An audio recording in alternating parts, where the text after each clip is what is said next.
Mike McAllister with us from 247 Sports. He knows about all these guys. Talk recruiting. If you want to talk to Mike, you can do that at 315-437-7644. We'll spend the next, half hour or so breaking down this class. Though Mike is, as we go to the phones, we bring in our guy, Pat. Pat, you want to talk to Mike about basketball? What are we doing right now, Pat?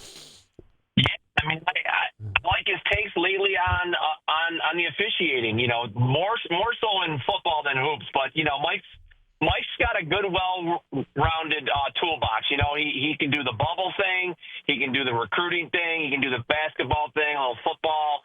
So Mike's all good. Okay, yeah. So Mike is our foremost. I wasn't expecting a compliment, to be honest. No, you are. I appreciate you that. are our foremost basher of officials, and we do appreciate you for it. It's kind of my thing. Yeah. Mike is the best of the business at the bubble boy, but I don't know if we're going to be. I don't think I'm going to have to worry about year. that. Yeah, it's unfortunate because honestly, and I know Syracuse fans would prefer Syracuse as well off the bubble in a good way, so you don't have to worry about it. But I do, as a math nerd, I like kind of looking at the resumes, crunching the numbers, comparing the nets and the top 50 wins and all those different metrics that are used to evaluate the resumes. I do enjoy doing that and trying to say, kind of where does where does Syracuse stand versus where does someone else stand, and doing it that way. I do find that interesting when Syracuse is on the bubble. That's a more complex way of saying you like the bubble than Paulie, who just loves the drama, but that's Paulie in a nutshell. I just like the nerd part of it. The actual drama as far as like covering the team, it's better for me personally when they're really good and you've got, top 15 teams facing off in the dome, 3-4 times a year. Sure. So the three players I want to talk about from when they were in high school and their profile and their kind of the book on them, and now. One is Kyle Cuff. Two is Sadiq White, who's obviously, somebody that we're really concerned about next year for what he's going to be ready to do, and that transitions to what I'm thinking about Freeman. I mean, what were you seeing with Freeman in high school from three-point range? Because he's atrocious from three. I mean, he's bad. Yeah. And then Cuff. Go ahead. And White. All right, so I'll start with Donnie Freeman. So when he was in high school, that was definitely an area that he was developing.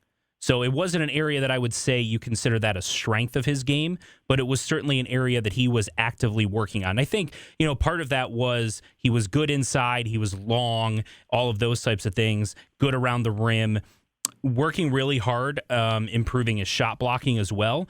But because of that, he wanted to sort of add another element to his game. So worked hard on three-point shooting. I think the problem is when you work so hard on an element of your game that wasn't a strength in order to try to make it a strength, you can fall in love with that to try to prove that you can do that. And it's reminding me a little bit of, I remember, now he was a better outside shooter than what Donnie Freeman is, but one of the biggest criticisms of Dante Green when he was here was that he didn't go inside enough, that he just wanted to hang out around the perimeter. Now, Freeman is better as far as going inside. He attacks the glass. He's a really good rebounder, et cetera. But I do think offensively, he falls in love with the perimeter a little bit too much. I don't have an issue if, once, maybe twice a game, because of ball movement, transition opportunities, whatever, he's wide open to take one. But I think throwing the ball into him inside and letting him do some work would be to his best advantage. Let me just say this. I think my only thing about Freeman is he needs a coach that's going to make sure he improves on his discipline on the floor, and that's what I'm not seeing. He's a very undisciplined player. He takes 4 shots that are unnecessary. He needs to be told, Donnie, it's not falling from 3. Let's work out it in practice and then in the game. I mean, think about how bad this season could be. I mean, we could have 4 more losses than what we have. I mean, you are lucky you didn't at least lose 1 or 2 of those. I mean, this is very disappointing. Now my question with Cuff is simple. He was a top 50, 60 guy before he reclassified. What was the book on him? Because from what I remember, he was very versatile and a lockdown defender, and we've seen a little bit of that. And then Sadiq, is he going to be ready to score? I don't think he is. I worry about Sadiq being able to score in ways other than like transition opportunities and dunks on ball movement. Like as far as creating his own shot, yeah, I think that's a concern going into year one that he'll be able to do. It's a huge problem. Yeah. Now, as far as Cuff goes, as a recruit, his thing was he was kind of an undersized 2. But his game was more closely resembled a scoring guard as opposed to a pure point guard, but that he was probably going to have to play point at the next level because of his size. He was listed as a high school prospect at 6'2", which seems ludicrous to me because he looks like 5'10". Kyle when Cuff? I watch him. Yeah. 6'2"? Yeah, I know. All right. So I think that was a little generous. But yeah, that was the book on him, was that he was a good scorer, has quick release, good as far as attacking the rim once in a while, but was more of a 2 in a 1's body. And the biggest key for him at the next level was to, sort of try to develop into more of a 1. Yeah, sounds good, Mike. All right. Thank you, Pat. Thanks, Pat. All right, I got Pat a little basketball, reverse recruiting talk with Mike. All right, Mike. So signing day here for football. What is there, 33 guys? Is that what the count is? Or they have 33 currently signed. Likely 34 within minutes. Yes. They have a 34th that is verbally committed that we are waiting for his official letter to get sent in. He is a Canadian defensive lineman who had a ceremony at his high school. I think it's at his high school. He has a ceremony of some kind to sign, and it's supposed to be starting around 5:00 Eastern. And so those ceremonies usually have 3 or 4 people that talk way longer than they're supposed to about things no one cares about. Yes. Yes, and then they get to the person actually signing, and then I'm assuming at that point he will actually send in his letter. So at some point tonight, most likely we'll hear that he is signed, but he is expected to sign it. So to Chris Carlson's question he asked during that last press conference, that's a lot of people. That is a lot of people. A lot of large people. Nate McNeil skillfully non-answered the part of the question that I've been assuming for a while. Frank's recruiting like he's got 105 scholarships next year, right? Like that's what's happening right now. That's certainly what it looks like. I don't know that for 100% fact. I haven't had that conversation with anyone to completely confirm that, but all the evidence points to that. I feel they've said it without saying it because otherwise the roster, like the numbers, the math don't math right.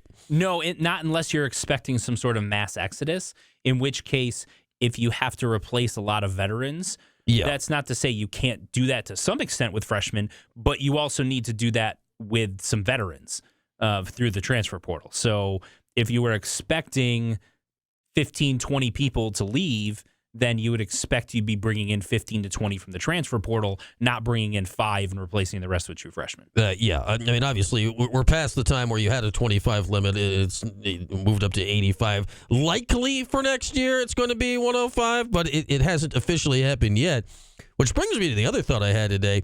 It's still 85, which means it's going to be 85 in a month probably when the semester starts. So you're going to have to manage who's coming in early, right? Because you're going to have to stick to 85 in January, I would think, and then probably save some people enrolling till the summer. Or I don't know if you could skate around that in some way, or I don't know. Well, I think, when you're talking about spring ball. Yeah. Do you have to stick to the limit in spring? Well, I guess you've lost the seniors. You've lost the seniors, yeah. Right? So they're off the books. And then you have the incoming guys on. And so I think it's unreasonable to expect that a vast majority of those 34 are going to be enrolling early. Right. Even if you say half enroll early, I think you'll be fine with the guys that are leaving. So that will all work itself out. No one's going to be joining so that, you've got all of a sudden these freshmen that are enrolling early that are traveling with the team for the bowl game. That's not going to happen. Right, no. So they'll enroll at some point, after the new year, after the bowl game is done and all of that. And with the guys coming off that are currently seniors, they won't be participating in spring ball. You'll have your freshmen that will. The numbers will work themselves out. All right. As far as next year's team of this group, do you see any immediate impact guys in this group that will legit play next year? I'd like to say the guy that's 6'8", 380 pounds could come in and play right away. That right? Byron Washington's a large fellow. He is. Demetrius Samuel is the highest rated guy. He's a 4-star defensive back. I could see him coming in and playing right away. Mm-hmm. And he's versatile enough that he could play safety as well. But a lot of these linemen, their size is large enough that maybe they could, but ultimately I think they're going to rely on a lot of veterans there. But I could see someone, another defensive back who's a little bit under the radar. Rayshawn Andrews is a 6'4" corner from Connecticut that that Penn State was going after. Mm-hmm. And Syracuse got a commitment from him before he got out there, before he went out for a visit. Maybe a Julian McFadden, who they talked about in the presser, who is fast. And that's the other thing, is they have a lot of track guys on this team. A lot. So I could see some of those guys maybe getting on there. A Malachi Coleman, who's a running back, and maybe compare him a little bit to Malachi James in terms of could he come in and be a reserve and also return kicks a little bit. Gabe Daniels is someone I look at as a wide receiver, is another track guy, but he's built similarly to a Jackson Meeks, but maybe with some more speed and explosiveness than what Meeks had. Mm-hmm. So you wonder if he can get on the field a little bit. But otherwise, I think with so many linemen in this class, it's inevitable that a couple of them are going to see the field in some capacity. It's just trying to figure out which ones. Yeah, obviously, this past year, the young guys getting in there at defensive tackle, talent and necessity, and then we'll see what it leads to next year. We got Mike McAllister here with us on Football Signing Day. Who's your favorite guy from this class, Mike? It doesn't have to be the best guy. Who's the guy like, you know what, I just like this guy? There's two of them. One I mentioned was Gabe Daniels. And just because I'm obsessed with fast wide receivers. Mm-hmm. I love fast wide receivers. Al Davis over there? Right. Part of that is playing sports, video games, Madden, college football, et cetera, growing up, and even now. The speed ranking was useful. Very. It almost ignored everything else. Wait, he's only a 79 overall, but he's a 98 speed you're starting. Yeah. So I kind of look towards some of those guys, but then the linebacker that went viral, Antoine Deslauriers. Deslauriers, yeah. He's if my understanding is right, he's a French-Canadian who's playing high school ball in Georgia. Correct. He transferred to high school in Georgia. And maybe a linebacker the size of a small tank. Yes. He went viral because there was a picture of him with Fran during his official visit where he was kind of flexing the bicep. He had like Hulk Hogan arms. It looked unhuman. Almost. I mean, it looked like if you were to say, "Oh, that guy's clearly on steroids," like that would be a picture you would show. He's not. We don't think he's not. That would be bad. Right. But he is frowned upon, just jacked beyond belief. And he got offered by like everybody, right? Yeah, he had tons of offers, tons of high major offers. Definitely someone that I think. I don't know if he's going to come in and like play a ton right away as far as. On the defense goes, but someone that I could see making an impact on special teams, rotating in and out as far as the defense goes, but someone I think that's going to be really good for them. But just to kind of go through some of his offer list here, Auburn, Florida State, Georgia Tech, Louisville, Miami, Missouri, NC State, North Carolina, Notre Dame, Oklahoma, Ole Miss, Tennessee, South Carolina. I mean, Texas A&M. Oh. So his offer list was pretty legit, and the fact that he's kind of only rated like a mid 3 stars, given his jacked nature and all of those offers, is a little surprising to me. I know the staff certainly thinks he's very underrated. Yeah, I mean, my understanding is he moved to Georgia specifically for football to get on the radar and the whole deal. And it worked. I dare say it worked out, and he is quite aware of where the weight room is. So that is all good stuff going forward. As you look at the class, I know we've talked about these guys before. You always talk about the quarterbacks. Luke Carney out of Texas, Rich Beelan out of the Bronx. Carney feels like the star quarterback of the class of the two. Is he the more likely you find to succeed here? I know we've talked before about Beelan. He wants a shot at quarterback, but may play elsewhere going forward. How do you see these two fitting in? Yeah, they're interesting because they're totally different types of players. Beelan is a little bit more of a true dual threat. Ran for over 1,000 yards, and he was the New York State Player of the Year as a junior. Was he 5'10"? I think he's not listed big, at right? 5'11 and a half. Okay. But yeah, he's in the 5'10", 5'11 range. And I think on the roster, the signing day roster that Syracuse put out, they listed him at 5'11. Yeah, I'm going back to back with him. We will test this out. That's right. We'll get to the bottom of this. He's definitely on the undersized side as a quarterback. But when you watch him throw, I mean, he has a legit arm. Okay. And he can sling it. And then he's really dynamic with the ball in his hand. So he's someone that I could see if he doesn't make it as a, like, let's say he doesn't win the starting job within a couple of years, that I could see Fran going to him and saying, hey, we're going to put you as a slot receiver, or we're going to put you as a running back and take advantage of your skills, and then you can do some fun trick plays and things like that with him. But I think he's definitely talented enough. If he was like 3 inches taller, I think he would have been a legit D1 power conference quarterback prospect. All right. We may have stolen Dave's thunder on the line here, but Dave, welcome in. It looks like you want to ask about the quarterbacks as well. You did exactly that. You stole my thunder. But that's all right. But Mike, anyway, who were you talking about? Was that Rich Balin you were talking about? Yes. Okay. My question is, obviously we all want to know. We know what the major part why we're so happy at the end of the year, and that was the quarterback position this last year. Have you had a chance to see Jakari Williams in practice at all? I haven't seen him in person, but what I have heard is that as the year progressed, he made a lot of strides as far as his development goes. And I know that when the new staff took over, they evaluated the players that were committed, and he was someone that they said, yeah, we need to keep him. Mm-hmm. And so they were high on him when he came in and remained part of the recruiting class, and they're still high on him now. I think if he had the spring that going into the fall, he would have legitimately been in the mix for the backup quarterback position. But because he didn't have that, there was a larger learning curve this fall. I see. So if Kyle McCord were decide to opt out of the bowl game, do you think it would be Jakari that they would throw in there and see what they have for next year? I still lean towards they would go with someone like Michael Johnson Jr. The main reason is because he is coming back next year. Right. So he has another year of eligibility. He's going to mix in there as far as, battling out for the quarterback spot, for the backup spot, et cetera. Now, could I see a scenario where they play him in some drives and then also throw Jakari out there for a couple of drives just to see what they have? Yeah, I could see that happening. But otherwise, I think Michael Johnson Jr. would be the guy that would get the start. Gotcha. And you think both of our recruits, Carney and Balaam, probably a year or two of development before they actually compete for a starting job then? Carney's coming in the spring, so I would give him a leg up on that as far as I don't know if Beelan is or not, but I know Carney is. And so whenever you have a guy that comes in the spring, they can kind of get their feet wet, learn the playbook, get used to college life. That helps when you get to the fall. So I would give him a shot at competing just because of that. And I think he's a bit underrated as far as what he is as a recruit. He's as productive as it gets in a very talent-heavy state in Texas.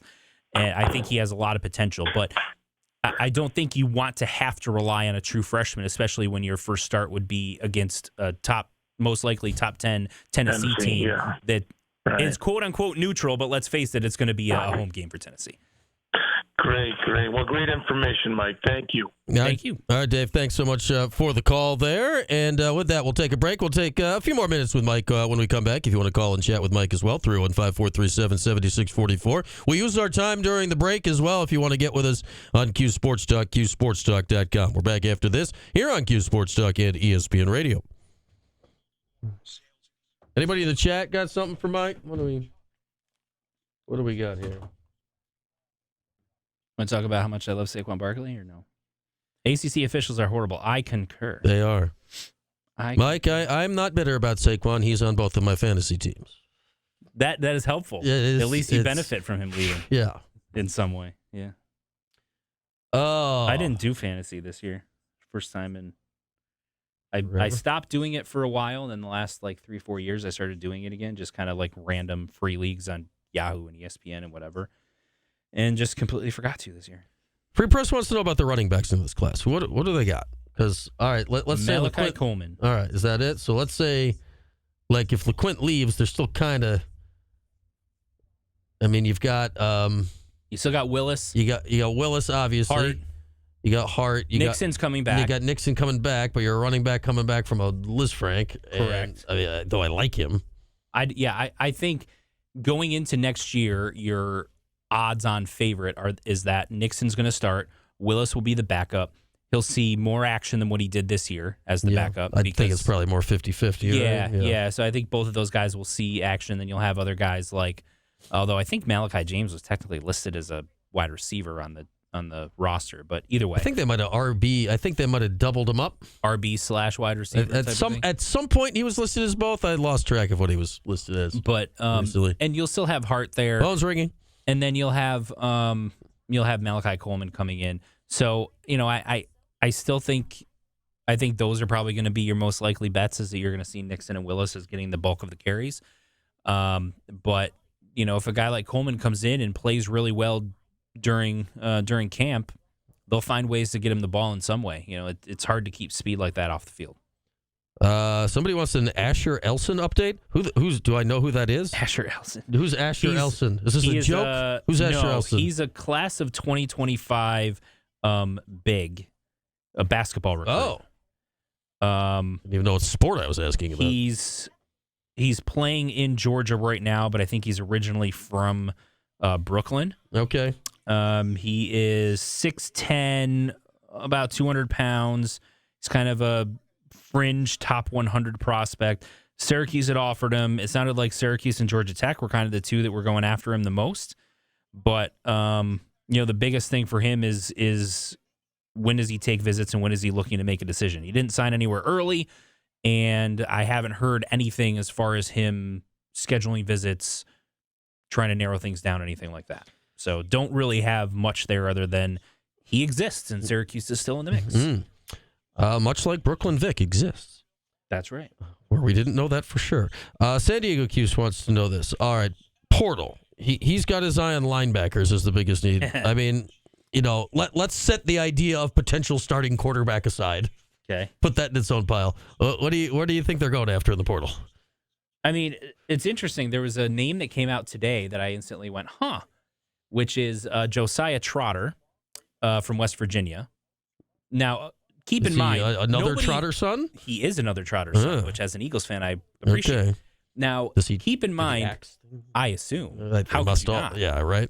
It's in the genes. The portal is not officially open, so there can't be any official contact. So keep that in mind as we talk about these. But until midnight on Sunday, when all hell breaks loose. He's from the Philly area, and so that fits. With the connection and Syracuse losing Marlo Wax and Justin Barron, would they talk to him about potentially coming in and taking over a starting spot? I mean, he started at West Virginia. He was really good there. They wanted to keep him, even with the coaching change, thought he could be a foundational piece for their defense, and didn't happen. He was a very highly coveted recruit, had a ton of offers from just about everybody. But his brother played at Clemson. Yep. Clemson doesn't take transfer portal guys. Yeah, Dabo's not aware this is occurring. Will they now, because their class is smaller? But he's someone that I thought was interesting. But I certainly think that they'll be evaluating. Maybe, Dabo's been saying he needs to get Fran a gift. Yes, that would be nice. 315 with Brian Higgins. Oh, here we are. We got Mike McAllister with us for a few more minutes on this. This is a little Curtain Wednesday, National Signing Day for football. All right, let's go to the phones. We got John in Liverpool with a question for Mike. Hey, John. Yeah, Mike, whatever happened to the kid from the quarterback from UNLV that was having a great year, and then well, we all know the story. Did he ever pick a school? I haven't seen that, but I'll tell you this. He really struggles throwing the football. Yes. He is a dynamic runner, and he did a great job winning 2 games against power conference teams in Houston and Kansas, but they finished 4-8 and 5-7. So they didn't end up being great power conference teams. Matthew Sluka is the guy that you're and Sluka's also, he's technically not in the portal yet. Technically. Correct. Like he will be on Sunday, but he's technically not yet. Yeah, so is he an option that would be interesting? Yes, in some ways. But I think given what Fran Brown wants out of the offense, I don't think they see him as a fit just because he's completing under 50% of his passes, even though they were undefeated and had beaten 2 power conference teams. So I don't think he's someone that they'll go after. Thanks, guys. Thank you, John. Yeah, I would severely doubt Sluka will be involved. You would go from one of the best pure passing quarterbacks in the country to one of the worst. Is that a problem? That would not seem to be good. Now, I am not opposed to bringing in someone who is more of a dual threat and can run, etc. Yes. But if you can't throw the ball, that is a problem. Yeah, I don't think they are, we saw like an ultimate pocket guy in McCord. I know he did his Little League Kyle stuff this year, but come on, he's a pocket guy. Yeah. I don't think that was them declaring, we are a pocket quarterback. No. I think that was them declaring, bring us a great quarterback and we're going to play football. Yeah, yes. And I think the biggest thing here is, everything that I understand is they will tailor their offensive approach around the skill set of the quarterback. Right. So if they were to get, there's been some social media chatter about a guy like a Ricky Collins from LSU. Yeah, what do we know about this guy? Like, he was the backup there.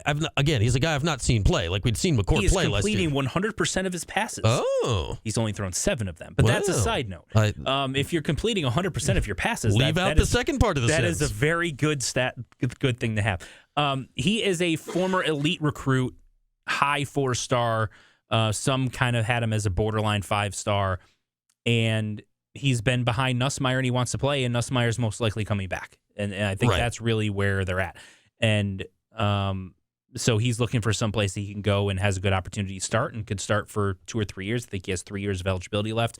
But he had a reputation out of high school as being a dual threat type of quarterback. So if he comes in, if he were to be the guy that Syracuse targeted and went after, he would come in, and assuming he's the starter, you're not going to see the Syracuse offense basically say, okay, go do what Kyle McCord did. They're going to tailor their offense around what he's better at. So you might see some more zone read type of stuff. You might see a lot of RPO type of stuff, and maybe some designed quarterback runs with him. They would do more things to take advantage of his skill set. All right. We've seen Connor Weigman's name out of Texas A&M, potentially tied with Syracuse. He's in the portal. People just keep typing Miller Moss in the chat. You're trying to make it happen. Jackson Arnold from Oklahoma's in the portal. Like, how big game hunting can Syracuse go? Or is they going to get priced out of this in some way? Because the McCord thing, like, man, it is hard to recreate the circumstances that led to Kyle McCord. It is.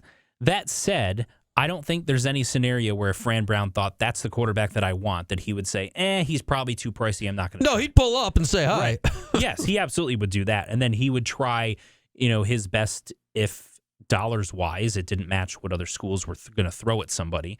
His quarterbacks are going to be the most expensive. That he would still, I think, try to give a pitch of, like, look, yes, our NIL package might be slightly lower than that other school. Yeah. However, here are the other benefits we give you. And so I wouldn't put anything past Fran being able to, in a situation where Syracuse might in the past have been priced out, where he could either A, raise the funds so that they weren't, or B, convince a player that they don't need that extra funds and that they'll still be okay financially if they end up coming to Syracuse. Mm-hmm. I wouldn't put anything past him. So I think they're going to shoot as high as they can. And honestly, the guys that they've been linked to are some of the best quarterbacks that we know are going to be in the portal as of this instant. So, and after what McCord did this year, how could you not? You got to consider the idea, right? Yes. If you're those guys. Now, as far as Miller Moss goes, like he's from California, West Coast guy. Yeah. I don't know what the ties are, other than he's pretty good. The ties are basically like, well, he's only got a year left, and he went to one place, and it kind of didn't really completely work out. Could he go somewhere and have the magic happen again for another year, sort of Kyle McCord 2.0? I think that's really what people are looking at. I think he's going to end up somewhere that has warmer weather, out west or down south. So it's that's 70 degrees every game in the Dome. It's ridiculous. I know, but I have not heard anything that directly ties Syracuse to him. I haven't heard anything that says, no, they're definitely not interested. But I think realistically, he's not someone I would put as one of my top options. All right, because we've already come up with this theory that they make the Holiday Bowl, and then while they're out there, you just swing by. You just swing by his house. Swing by. Now things might be wrapped up by then because that's not till the 27th. But going forward, all right. So we saw that presser before. We saw Nate McNeil. We saw all that guy. That's the modern recruiting world. That's how it goes. We did not see Fran Brown, not because he was just like, nah, I don't want to do this. He's still out doing whatever Fran Brown does in these recruiting times. Today's National Signing Day. There's like a few more days here. Like, is there anything, like, is he any behind the scenes magic he could be pulling here in the next, like, day and a half or 2 days? Or is this, just, sealing things up and working on future classes and all that? Yeah, I think I don't think there's going to be any magic. I think the only Just magic. Fran Brown pulls a 5-star out of his hat on Friday or something? I think he's most likely recruiting 2026, 2027. Yeah. Guys that are already in the portal, because there are some that are in the portal because they've had coaching changes, and so you're allowed to enter the portal before it officially opens when you have a coaching change. Right. I could see him talking to, some of those players. A Josiah Trotter, for example, that I mentioned from West Virginia, they can enter the portal right now because West Virginia has a coaching change. Yeah, that's immediate. So if Syracuse was interested, I could see Fran saying, I'm going to go fly out to Philly and talk to that guy right now and talk to Jeremiah Trotter. Maybe he's got some sort of previous relationship with him. Who knows? What I've learned from Fran Brown is, yes, he has some sort of pre-existing relationship. With every human on earth. Right. I haven't quite figured it out yet. Yeah, I mean, I still think back to his introductory press conference, and he talked about that he has had a long-standing previous relationship with De Leon. Yeah. Really? Like what? Okay. George De Leon? Really? The one we know. Right. Huh. And that he had conversations with Paul Pasqualoni before he took the job. And it was kind of amazing. But that tells you who he is. So would it surprise me if he's out having those types of discussions? No.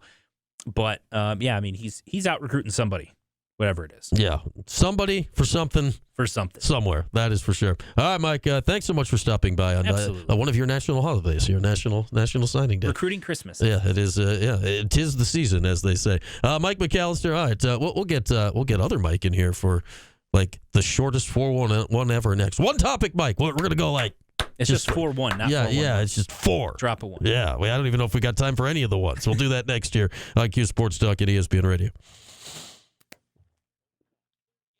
I'm ready. All right. Thanks, and I'm going to get you home on time. Okay. Yeah. That's good. Yeah. There we go. Bonus points.